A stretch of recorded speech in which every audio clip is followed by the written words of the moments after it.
Can you give me your best Dion impression? Figured you would say some weird stuff like that. See, here we go. We got a couple. Let me get one. You can't roll? Try. Just try. See? Fire. Enjoy life. It doesn't ever have to be so uptight. Not in a chokehold. It's just the life we have. What are you going to do with your key to the city? I have plans that I can't share yet. Yeah, I have plans. I don't even know what the key to the city does.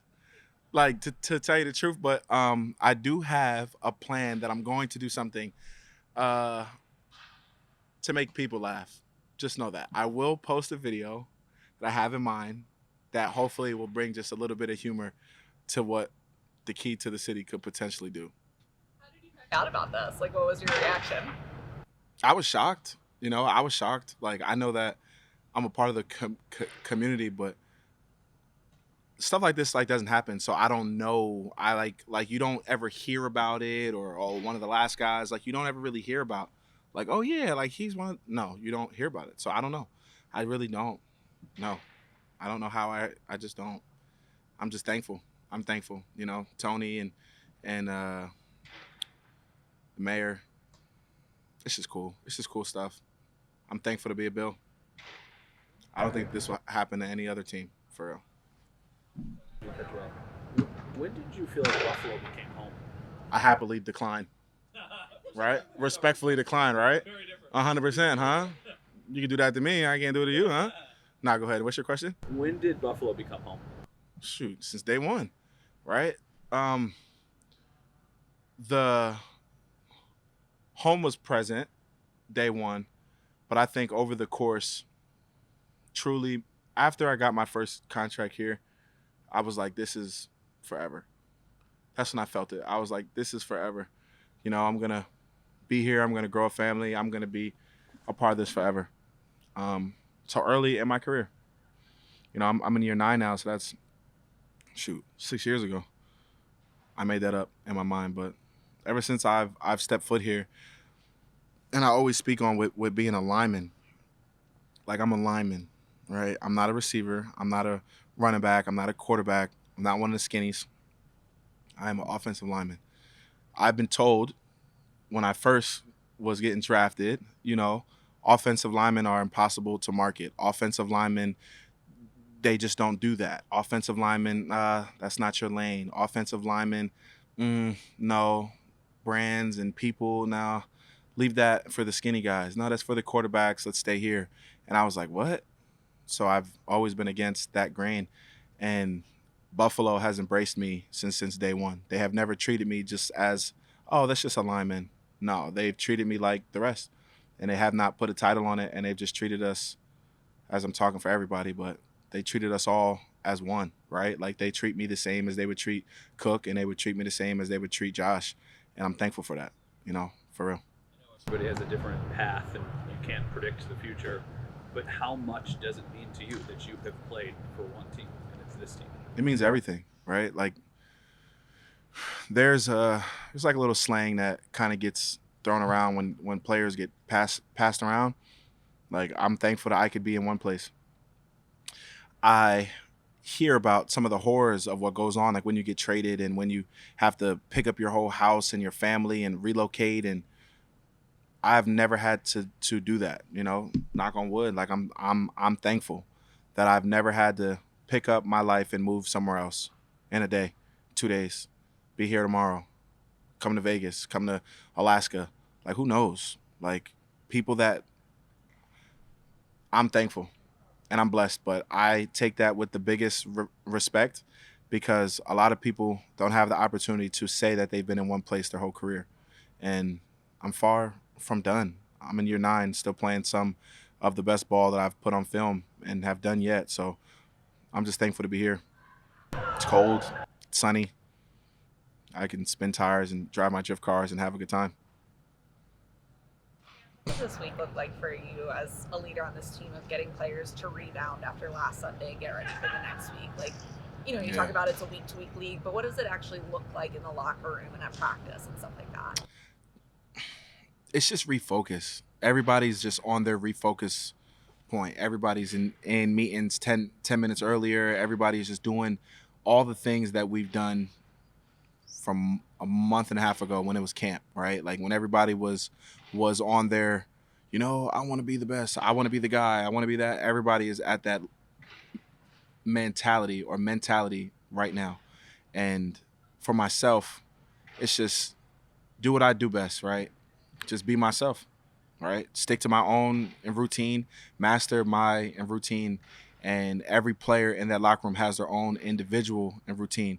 But within it all, we have to be, as a team, in the routine of the team, and then everybody just has to master their individual routines for us to be on the path that we have to go in week 10 or 11 this is in the season.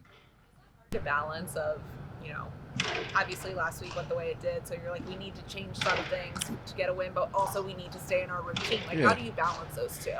I don't think that we really need to change a bunch of stuff. Like a lot of people panic, right? A lot of people panic. A lot of people that aren't in house will panic and be like, oh no, what's going on? But realistically, we have all the answers to the test, right? Like even like last game, like if a couple of plays went the other way in the red zone, it would be a whole different outcome, right? So we are where we're supposed to be. We just have to be able to execute when it's time to execute and keep doing what we do well, and don't rip up the whole, routine book just because of a loss. Stay on course, because we're 6-3. That's not bad. We would want to be like undefeated, but we're 6-3. It's not the end of the world, but our flame is hot, right? Like I'm saying this relaxedly and calmly. Like the urgency is there for sure, but we know exactly what we need to do, and that's stay on course. I'm going back and forth, but you might have answered that with this. But Carl, wanted me to ask you, what's it like the bounce back from last week? Yeah. Did you kind of do that here? Or? Can I ask you a question? Yeah, man. How much weight did you lose? 30 pounds. Bro, you look great, man. Thanks, buddy. You look great. I appreciate that. For sure, bro. For real. Back to your question. Hey, how do you bounce back? Is it tough? Tough loss. You get a little more nastier this week, or what's the deal? I think every week you want to raise that bar, but just be us. Just be us, right? Like the nastiness and the urgency is there to finish and to make it like, boom, like, look, the Bills are here. This is like who we are. Everybody could be quiet, and this is who we are, right? Like all the chatter, nah, this is us. But realistically, stay on course. Stay on course. Nothing changes, right? Like we still have 17. We still have the O-line. We have all our receivers. We have our D-line. We have our secondary. Be us. Be us. We know what to do. Like we don't have to go next door. No, we know what we have to do. We don't lose all of our talents from one week to the next just because of a loss. Like that's not realistic, right? We're still the same people. I'm still Dion, still Dion. Josh is still Josh, right? It's be us. 30 pounds less, man. Know what I'm saying? No. We're good. We just got a great answer. Right, you know what I'm saying? Yeah. Yo, he lost 30 pounds. I'm almost a skinny muscle. Oh yeah. 30 pounds, dog. That is incredible, man. Incredible. That old man lost 30. God damn. He's ready for the beach. He's ready for the beach. He's ready for the beach. What else I got? Said yesterday that you guys are still searching, sort of still working on the identity as an offense. And your experience here, is that normal at this point in the season? And is that a cause for concern for you at all? Or do you feel like that's just sort of part of the natural evolution of the season? I think it's the natural evolution of a season. And to give knowledge of it, right? Like the identity of a team, personally myself, I think will change throughout the course of a season. Because you have to do different things to win against different opponents. Sometimes the identity might be, look, this is a 4-week stretch, or we're going to be running the football, All right, guys. Now we're on a 4-week stretch where we have to throw the football. All right, guys. Now we're on another 4-week stretch where we have to do both. All right. So the identity of everything will change. But yes, when you're not undefeated, there's always room to add a little bit to the identity if you're 6-3. Talks of those stretches something that are explicitly said, or is that just kind of No. a feeling that you gain from what's being, I guess, practiced, what's being put in the game? It's week to week, and that goes within the preparation of the work week. You know, we look at the front, we look at the guys, we look at the linebackers, we look like how they blitz. All right, this is a team that moves around or shifts. All right, we can hit them here. All right, cool. We're going to stay away from there. We're going to bet. This is where we're going to attack. He's the fish. Let's go at this guy. You know, so every week it changes. Gabe bring this offense whenever his number is Gabe? called. Yeah. It's interesting because it was only a couple of years ago that he was like a very important piece to this offense. He still is. Well, I mean, I guess, what can he bring you guys then? Would he ever Just Gabby being Gabby, right? His personality is dope. He's a great teammate. I would say what he can bring is just how do I say it? Like the presence of a familiar face, dominance, right? Like we know who and Gabe is. We know that injuries are part of this game. I know as a lineman, the one thing that I've noticed about Gabe is he's a strong catcher. He catches the ball strong, and he comes down with the football, right? Like we all know, like there's some guys that are a little skinnier and they'll catch the ball and the ball might pop out.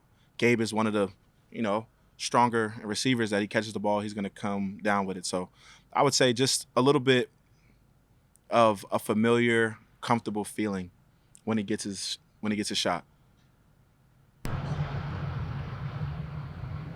Hey, Maddie. Yeah, let's go. Maddie's question of the day. Usually at this point in the season, rookies start to hit what's the rookie wall. Oh. How do you, as a veteran, help the younger players through November and December football months? Look through the wall. Just look through the wall. Your body will feel. The rookie wall is just a feeling. It's just a feeling of the body, right? When your body is starting to get heavy and you're like, man, my hamstrings feel like, they're a little sore. My ankles are a little tight. Man, I should get a massage. Oh, I kind of need 2 massages. Those 2 massages really ain't doing anything. Now I need 3. That's the rookie wall. And just if I were to tell one of the young guys, let's speak to Max. Okay. Well, Max just got back, so not really Max. Well, let's speak to any young guy. Listen to your body and be willing to help your body. Is the process to get through the rookie wall. Don't say, I'm going to go and play the game. Take the time, treat your body, get your body ready. And once you get through that little week of what your body feels like, then your body kind of breathes again.